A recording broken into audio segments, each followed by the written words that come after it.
Good morning, everybody. It's 11 a.m. and the fourth Friday of the month. It must be time for the Digital Learning Webinar. Hi, I'm Jim Pazinski, the Vice President for Digital Learning, and I'm so glad you're able to join us today. In talking with many of you and our colleagues across the UNC system, it's become very clear that we could do a better job of sharing digital learning best practices. I find that often there are some pretty amazing things that are happening at our universities, but in many cases, the information is not shared broadly or in a timely fashion. Now, at last year's Digital Learning Symposium, one of the ideas you suggested was a monthly webinar. So here it is. Each fourth Friday of the month, and I think we'll maybe do it a little differently in December, at 11 a.m., we hope to highlight some of the great work that is being done across the system. Now, we'll also be recording this webinar and putting it on the Digital Learning site. Now, in the first webinar, we're heavy on system office content, but going forward, we'll be bringing you many examples from across the system, including, with your help, best practices from your university. Now, in addition, we plan on having a short segment each month where providers or vendors you have expressed interest in can join us and tell us about the new capabilities or features of their product or services. Now, you can see by going to the Digital Learning site, the agenda is already being built for the next several months of the podcast. And speaking of online, check out the Digital Learning blog, as well as we are trying to update it more frequently. So hopefully when you go up there, you'll see some new things of interest each time you go up there. You can find all of this at dli.northcarolina.edu. So if you have something to share, or you'd like to make suggestions to what might be covered in the webinar or on the blog, please reach out to me. You can reach me at jimp@northcarolina.edu. At the end of each of our following presentations, as well as at the end of this podcast, we'll take some questions. So either queue them up in the chat box or be prepared to turn your mic on when we ask for questions. Now, we'll start off today with John Fauci, who's the Director of Special Projects. John will be talking about the planning process for next spring's Digital Learning Symposium. John will give you an idea of what the planning committee is up to and also information on how you too might be a presenter. Next up is Kevin Nathanson. Kevin is a director of UNC Online Product Management and Technology Integration. Kevin will be giving us an update on UNC Online, including some pretty big improvements, especially to the online proctoring system. Now, one of the things that we've been working on here at the system office is the idea of shared services. One of the many services that your universities have expressed interest in involves using the power of the system to drive down costs and get better terms on contracts. Eric Ellis, our Chief Technology Officer, has been negotiating with such an agreement with LinkedIn Learning, and faculty fellow Dr. Ben Powell has been working on one with MC, a labor market analysis firm.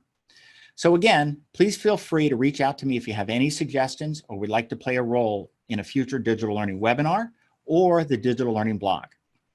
Now with that, I'd like to turn it over to John Fauci, and John will be talking about the symposium. Okay, so thanks, Jim, and good morning, everyone. So the focus of my announcement today will be on the 2020 Digital Learning Symposium, particularly why we think you should attend. I will also include a brief navigation through the DLI website to show you where you can find more information on the symposium and upcoming webinars, as well as general information related to the digital learning initiative. So the UNC Digital Learning Symposium is an event that brings together about 250 faculty, staff, and learning technology colleagues to share innovations, challenges, and best practices in the field of digital learning. The majority of the attendees, about 70% or so, are faculty, and they're interested in learning how to design, build, and deliver digital learning, both hybrid and online. While the UNC staff and technology partners who attend, they're interested in addressing the needs of the faculty in these areas. And so one of the things I'd like to focus on today are the key areas why we think you should attend. Now, the first reason, there's a handful of them again, as I mentioned, but the first reason that we think is for the themes of interest that are of interest to you, the digital learning community. And in mid-August, we released a digital learning symposium survey. It was aimed at identifying the prioritized topics of interest to the UNC digital learning community. Now, the outcomes of this survey identified 15 plus prioritized topics of interest. But when we further analyzed these categories, two overarching themes of interest emerged: online pedagogy and supportive technology. So the table to the right depicts the prioritized topics with online pedagogy topics in black font and supportive technology in red. So, for example, quality matters, universal design for learning, student engagement, and applying digital learning best practices and methodologies, they all fit neatly under the overarching theme of online pedagogy. And you'll see the same kind of theme develop if you look through the supportive technology topics as well. So I did want to send out a thanks to all of the survey respondents, as your input is being used to frame the symposium program, session proposal criteria, and selection of technology partners in the Digital Learning Innovation Lab. And I do want to send a special thanks out to the Digital Learning Symposium Committee, who worked very hard on putting this survey together and analyzing the data so that the program we put together meets the needs of the digital learning community. The second reason that we think you should attend has to do with our collaborative breakout sessions. Now, the slide has advanced to my subsequent discussion, but I'm just going to give you the quick and skinny on the collaborative breakout sessions. As Jim mentioned earlier, we have received great feedback from the community over the last year or so, including a post-symposium satisfaction survey where many of you recommended increased collaboration on topics of interest. So with our move to the Friday Center this year, we now have the ability to run concurrent breakout sessions in rooms that foster deeper collaboration. We're excited about this space as it can be configured to support various types of collaborative breakouts, including small work groups and larger group-based sessions. So please note that a request for session proposals will be released on November 1st, along with a request for proposals for Digital Learning Innovation Awards, which is an award that, which are awards that we give out on an annual basis for innovations that are occurring at the individual campuses that lead to increased scale and quality for online and digital learning initiatives. So I wanted to also point out that one of the key criteria for our sessions is that they must provide attendees with an action plan or guidance on how to initiate similar conversations on campus with their peers, support teams, and administrators. And of course, they must be highly collaborative, where participants can exchange ideas and best practices. Okay, so now why should you attend? Well, the significant networking opportunities, that's another good reason. The space that we secured includes networking areas where you can break off from the sessions and meet one-on-one or in groups to learn more about each other's experiences, recommendations, and the potential for collaboration. So the symposium framework itself fosters networking, in that there's networking time built into the agenda. So breakout sessions will be segmented with 45 minutes of collaborative breakout and then 15 minutes for networking. Further, we will have 2 one-hour learning technology labs where you can network with our learning technology and UNC system colleagues. And finally, we received very positive feedback related to the Birds of a Feather dinners that we facilitated last year. And we are scheduling 10 or so for the 2020 DLS in areas such as adaptive learning, online pedagogy and problems of practice, quality matters, universal design for learning, as well as system-wide technology, adoption, and various others.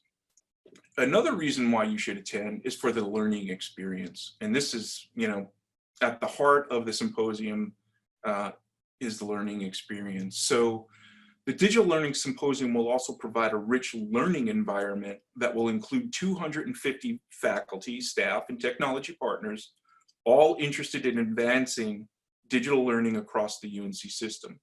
So it's an opportunity to share and compare experiences and learn about your peers' innovations and best practices that might support your pedagogical preferences and address your digital learning challenges. So while the learning technology labs will provide you with opportunities to test drive learning technologies of interest, such as adaptive learning platforms, assessment systems, and augmented and virtual reality learning experiences. And our learning technology colleagues are interested in understanding your problems of practice, and how their technologies might address them. So another great learning opportunity will be the student panel on digital learning perceptions. This topic will provide you with firsthand student experiences and their perceived digital learning pros and cons and their expectations. And so the last reason, probably the most important reason why we think you should attend, is the free parking. So yes, free parking right on site at the Friday Center. This was a little bit of a challenge for us last year, so we've addressed it based on feedback from the group. And so what I want you to do at this point is make you aware that all of the information related to the Digital Learning Symposium, as well as our upcoming webinars, can be found at the dli.northcarolina.edu URL. If you have questions related to the symposium or the website, feel free to reach out to dli@northcarolina.edu, and that's an email address that goes to the Digital Learning Office team, and we will respond as quickly as possible. Thank you. Sending it back to you, Jim. Thanks. And I'm going to turn it over to Kevin. And John, there was one question on the webinar. They were asking about the themes and whether or not they would be on the website. I just wanted to make sure that you had opportunity to reinforce that. Well, good. While Kevin's coming on, go ahead, John. Sure. Yeah, that's a great question. So we're working on the program as we speak. We believe we have the day and a half carved out as to what types of events and breakout sessions and keynotes we're going to have, but it will be out on the site, and it should be posted by close of business today.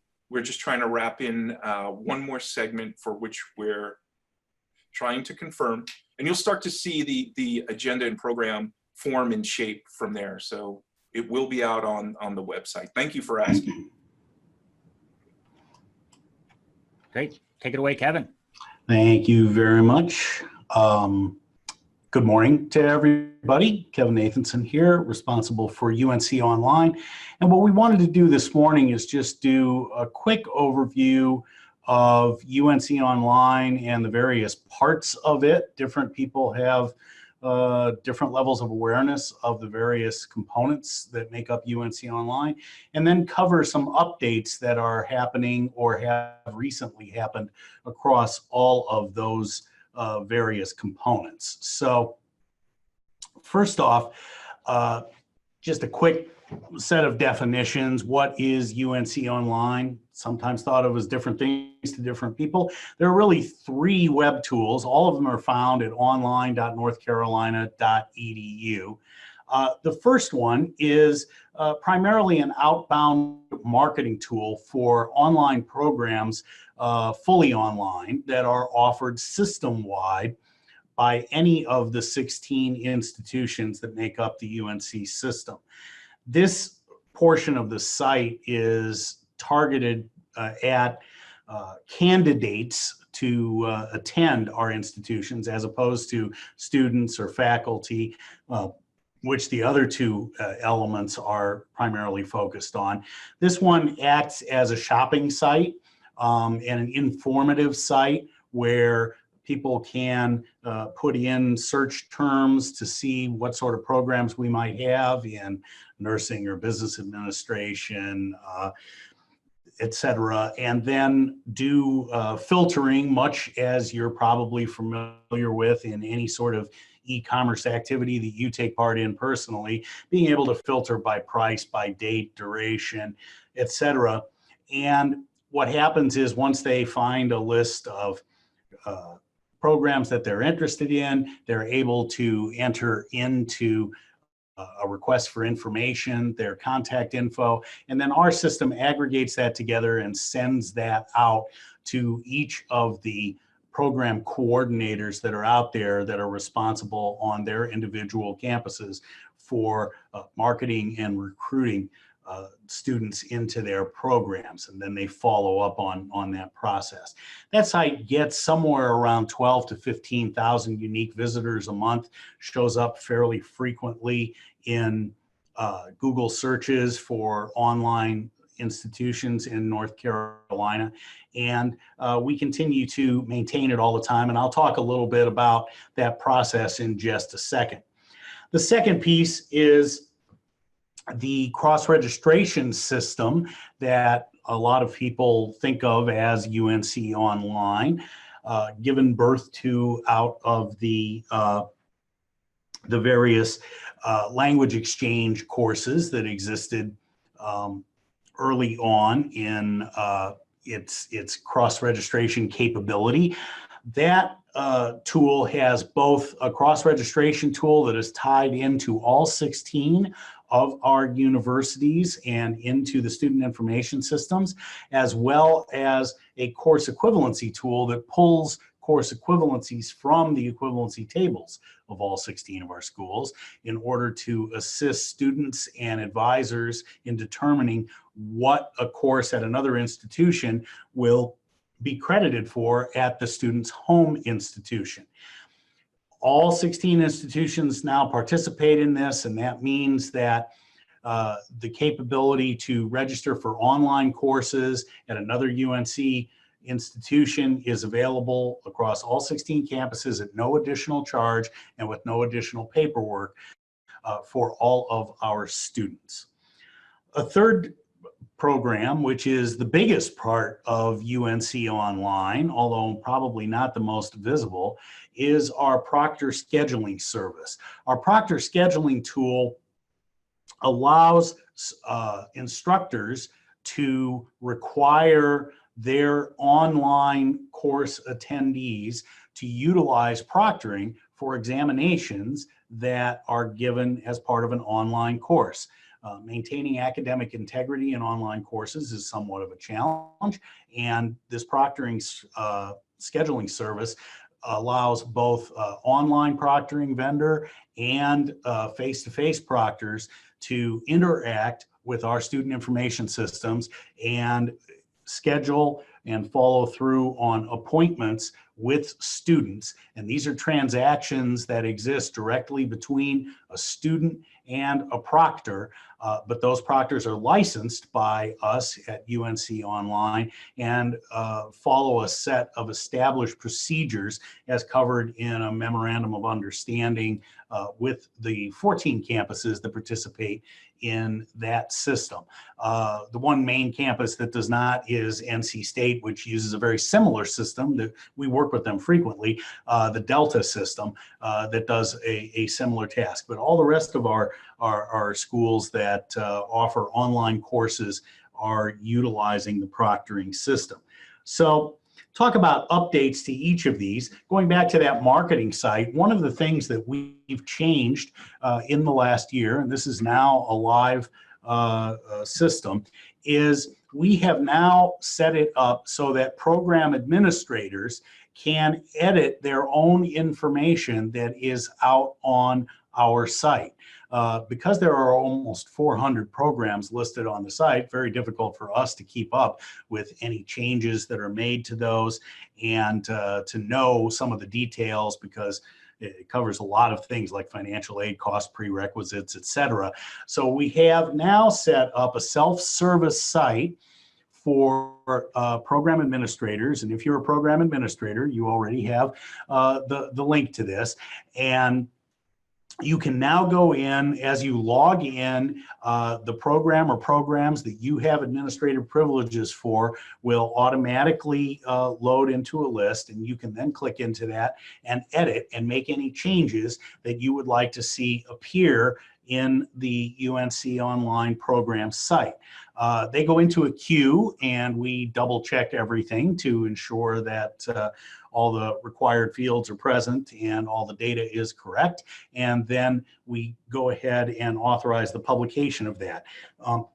Basically, the duration of that whole process is less than 24 hours. So if you make changes to your programs very quickly, we are able to respond to that.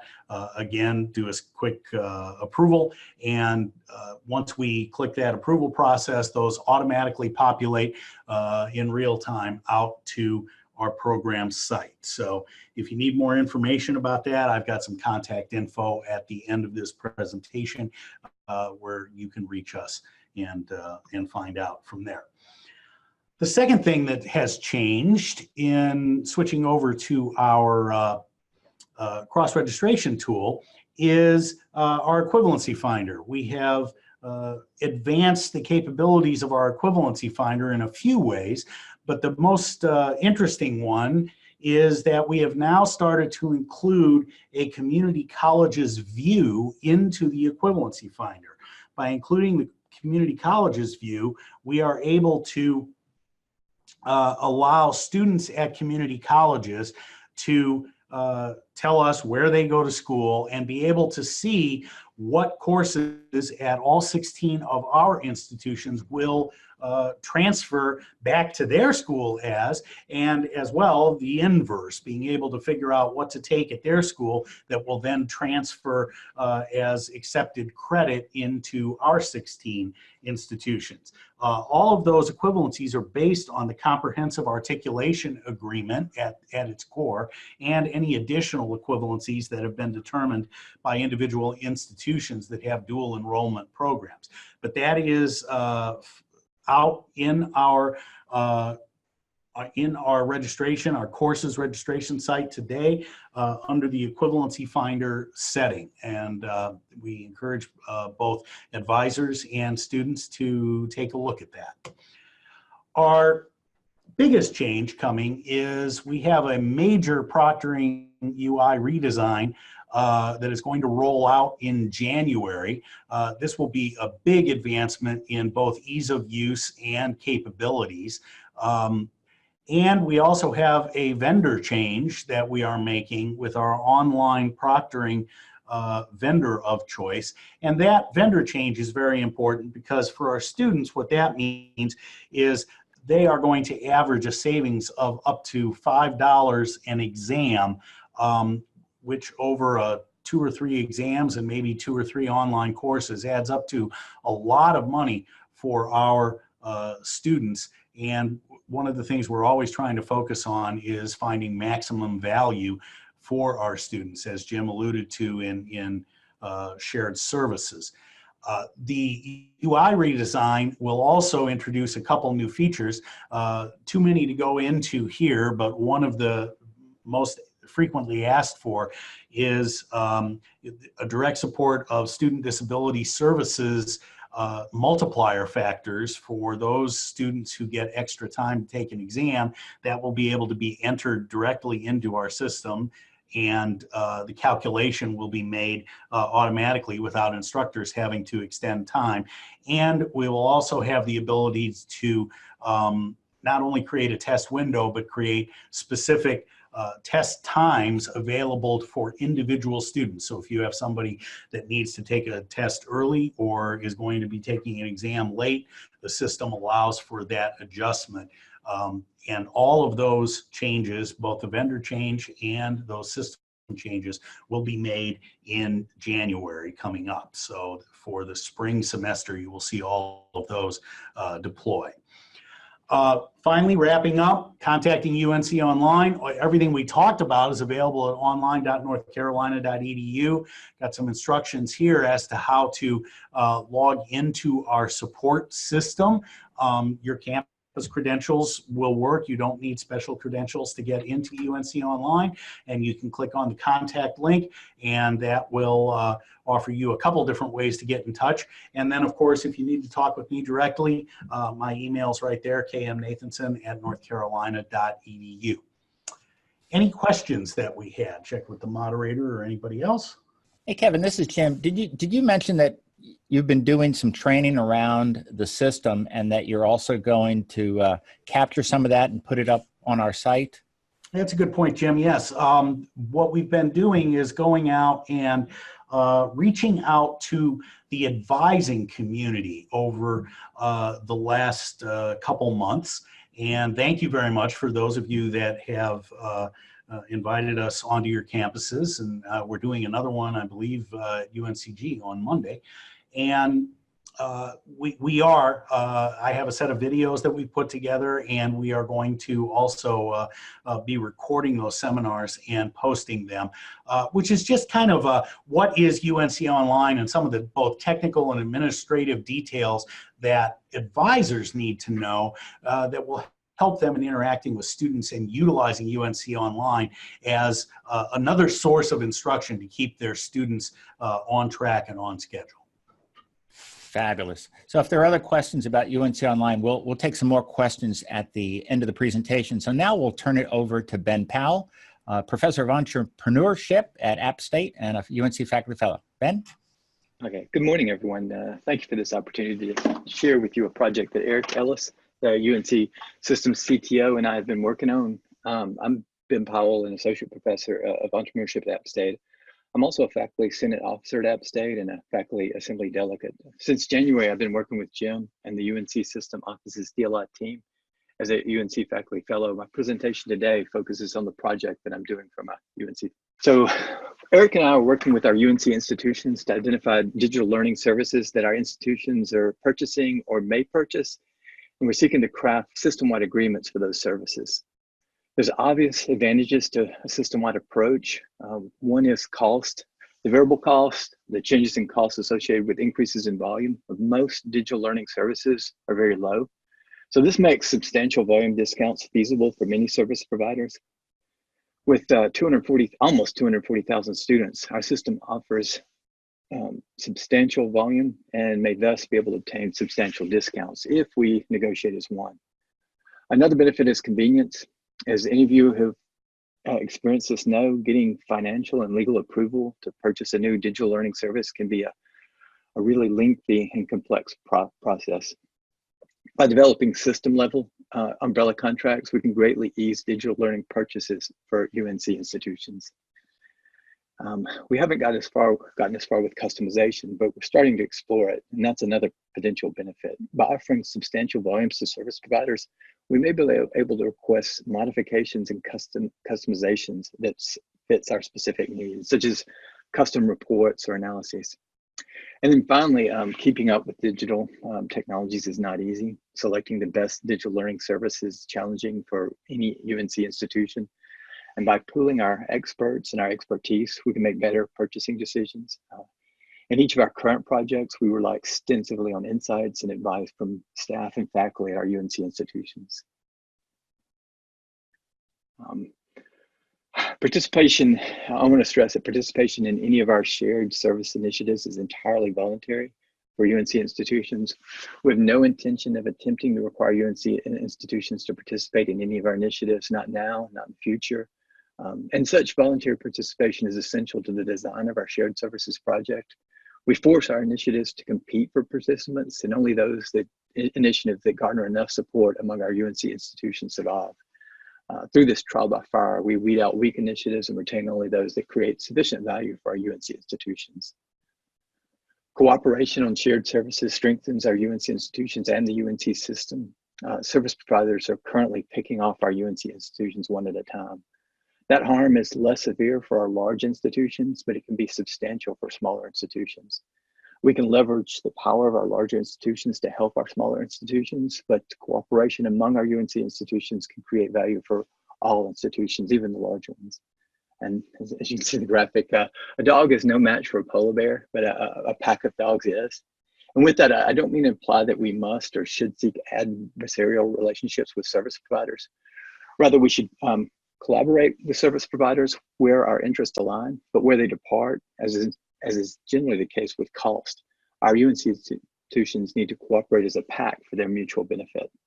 So my daughter is a junior at NC State, and I can't leave this slide without saying "Go Pack" at least once. So I'm saying "Go Pack" now, and you can't see me, but I'm making the little pack sign too. She'll be proud. Okay, so 2 examples of the shared service projects we're working on are LinkedIn Learning and EMSI or MC Analyst. The LinkedIn Learning Initiative is the digital learning team's largest and most impactful shared service project to date. That project is quite complex and required an extensive amount of work. Eric's going to present that, our plans for collaborating with LinkedIn Learning. And I'm going to pass control to Eric now. It's been mentioned, my role at the System Office CTO, but I kind of wear a dual hat than traditional CTO. I do spend a good bit of my time with traditional IT, but then I spend a good bit of my time actually working hand in hand supporting Jim and the Digital Learning Initiative. Also, if you're have been chatting in there, I am the chat moderator as well. So if chat is delayed, you will know why. Many of you know what LinkedIn Learning is, but what I plan to do is go over briefly kind of an overview of that, and then spend a little bit of time talking about the value for the system as we've learned. And then I spent a little bit of time maybe focusing on what our system-wide approach here is and kind of a status on that. So LinkedIn Learning, for those that may have not used it yet, it is basically lynda.com content, access to thousands of content courses put on LinkedIn's learning platform. And this content includes curated content from respected authors. It allows us to potentially curate that content as well. You can even upload your own proprietary or custom content to create an experience that might be more tailored to your individual department or environment. And you can actually take a lot of that content and connect it together with some of the existing LinkedIn content. So you can create some custom content and connect it to some LinkedIn Learning content that you might find valuable. And then you can share that as a playlist within your instance, so within your university. Additionally, you can get a lot of information on insights and reportings that help measure skills gaps and adapt the training curriculum as necessary. So that's kind of a big picture of what LinkedIn Learning provides. There's a handful of ways that a university, a faculty, administrator, or staff can benefit from it. And so I'm going to go through one of those. So in a plain example, a person might come in and type business analytics, and you can see right here 4,598 results come up. So it's quite voluminous, and then it's not just a large volume of it. It is curated and sorted by best match, and you have the ability to kind of modify that and frame it. Within your departments and within your university, you have the ability to get more of a social score for it if it has been liked a lot inside of your instance. And so that helps it even further be curated by the smart faculty and administratives in each individual institution. So you have the ability to share that content. This slide is just intended to kind of showcase that ability. Sharing is as simply as clicking on the share icon. Part of my aim here is to show you how clean the user interface is, and then you get to share that link out. One of the other really great values is the ability to use the content for individual interest. And so you may decide that you want to pick some skills that interest you, your actual individual LinkedIn Learning profile, and then those skills will match up with content that's out on LinkedIn Learning, and it will provide some basic suggestions for you.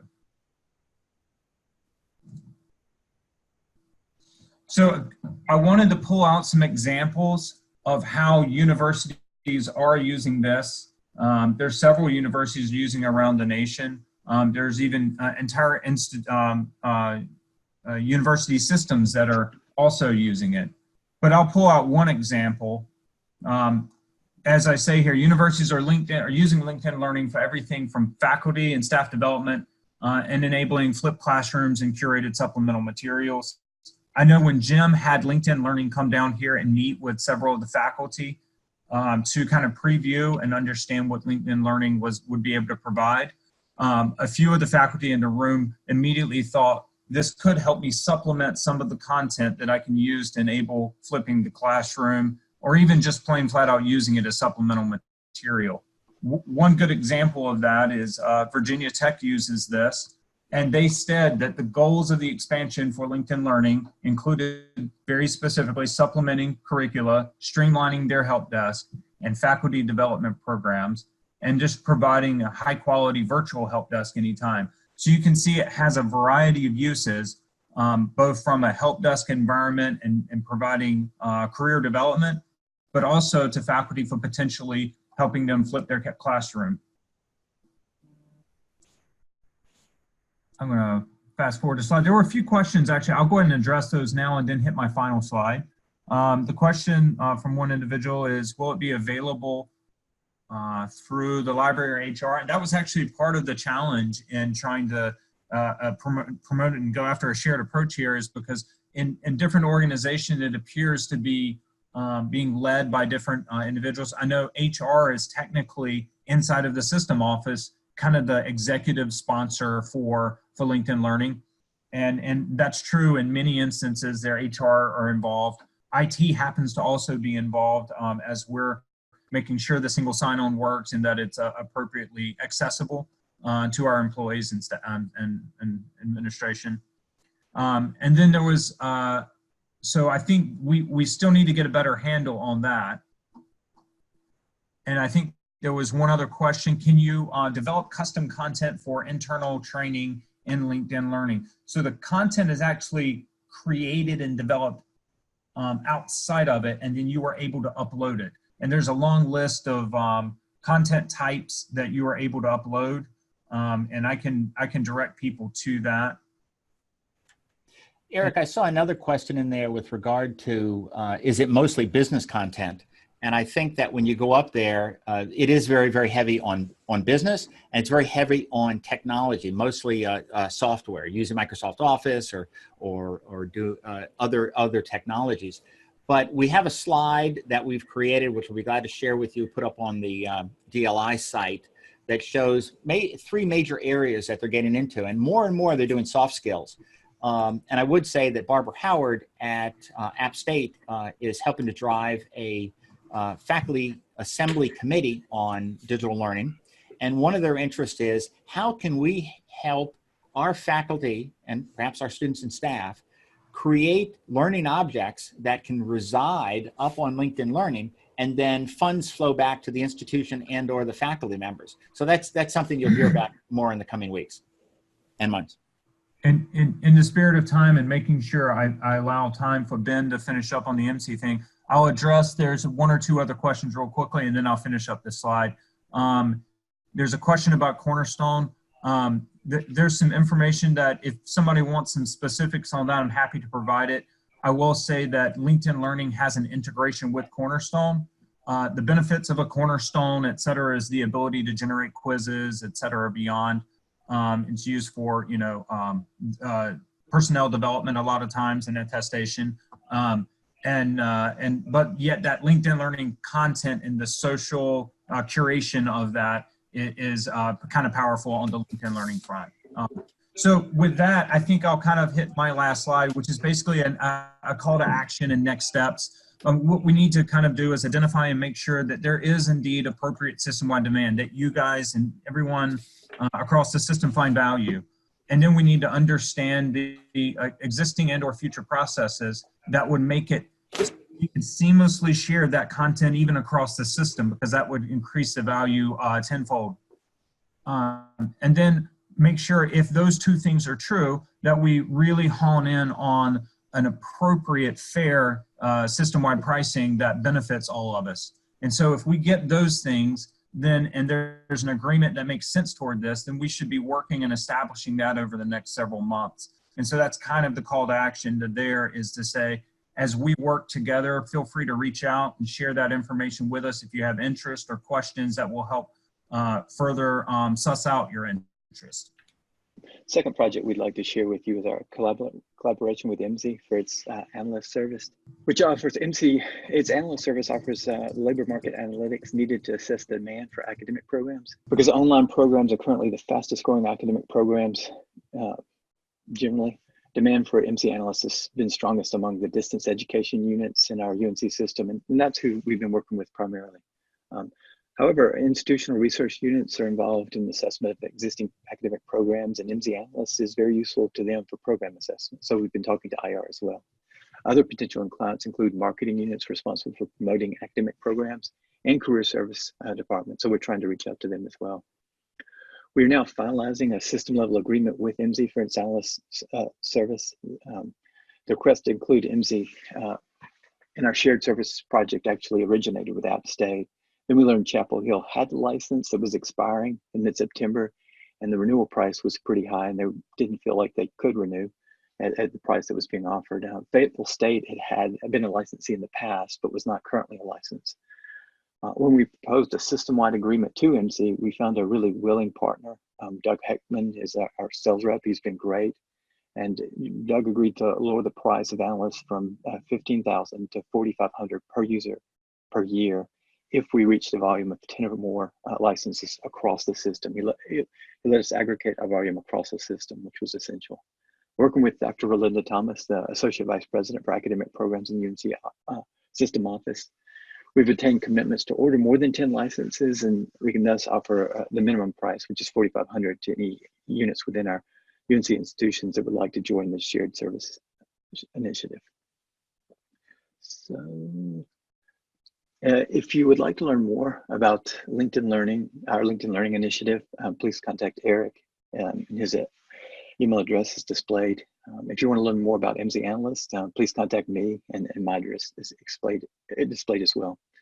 We're also evaluating other project ideas, and we're always looking for new project ideas. Project ideas that come from our UNC institutions are very welcome, because these are likely to have existing demand among the campuses. So if you have an idea for a shared service initiative, please share that information with us as well. And I think now we can take a few questions, either by chat or audio. We can indeed. Any suggestions for future webinars, or any questions about what you heard today?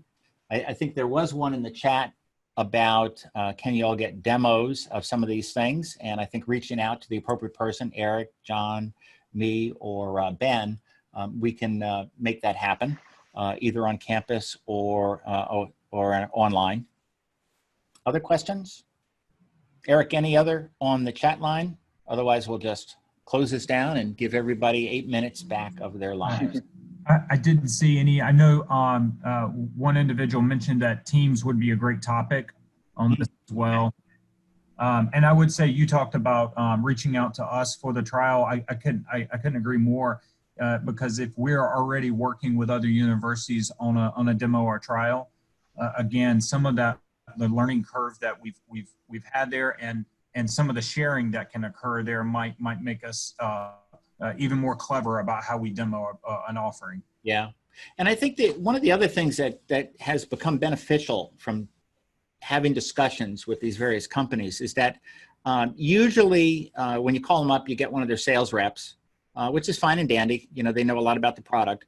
But for those really deeper conversations, it usually takes another level or a different person within the organization.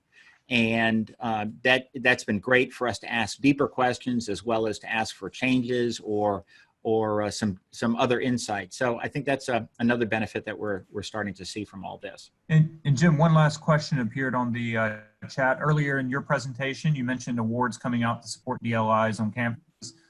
Can you speak to that more? So that was John that mentioned the DLI awards, which we gave out last year at the Digital Learning Symposium, but I'll let John answer that if he'd like to. Sure, certainly. And thanks for the question, Dave. Yeah, so the Digital Learning Innovation Awards, typically we give out 3 to 4 a year.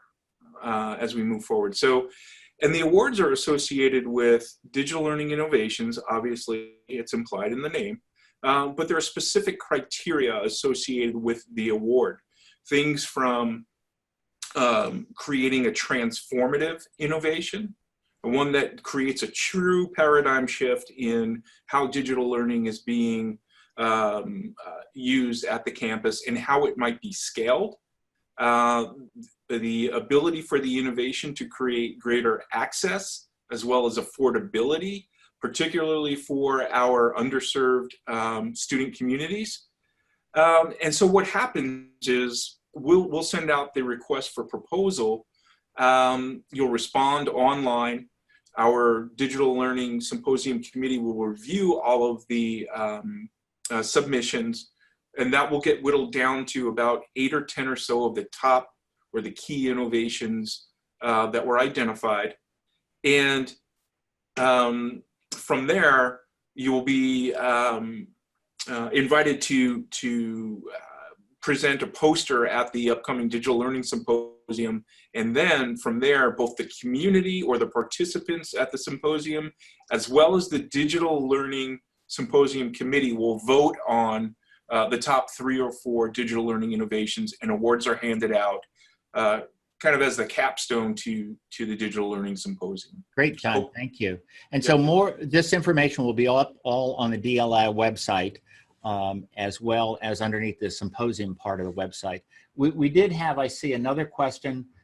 Kevin, are you still on the call? Yes, I am.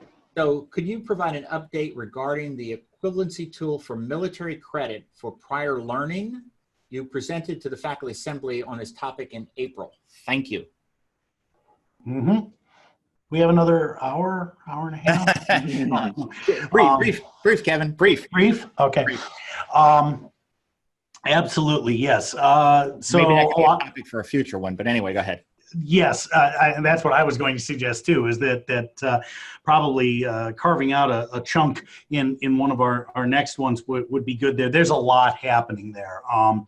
And in general, it boils down into kind of inputs and outputs. So we are working to convene more faculty groups who will be the primary evaluators of the joint service transcript, occupations and courses, and getting those loaded into our database. The database that I showed prototypes of during the faculty assembly is now finished. All the technical work is done on it.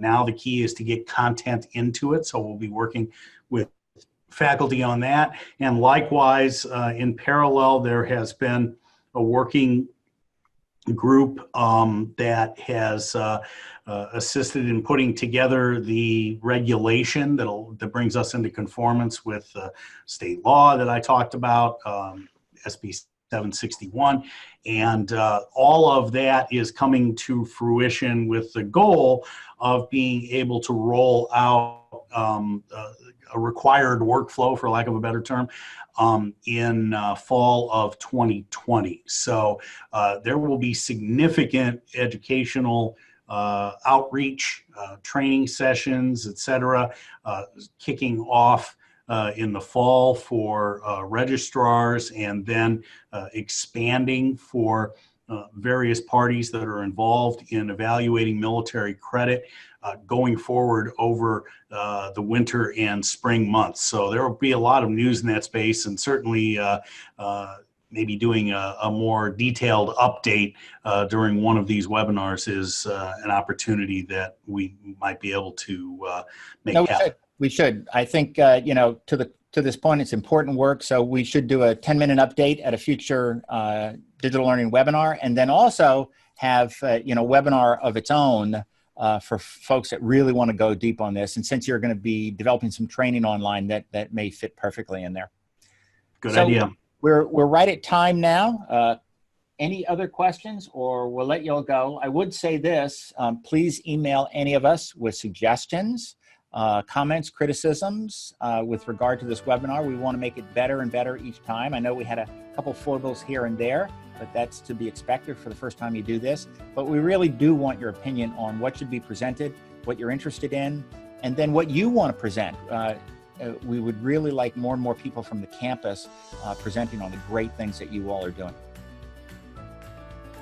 So with that, we'll say goodbye, and we look forward to speaking with you next month. Thanks.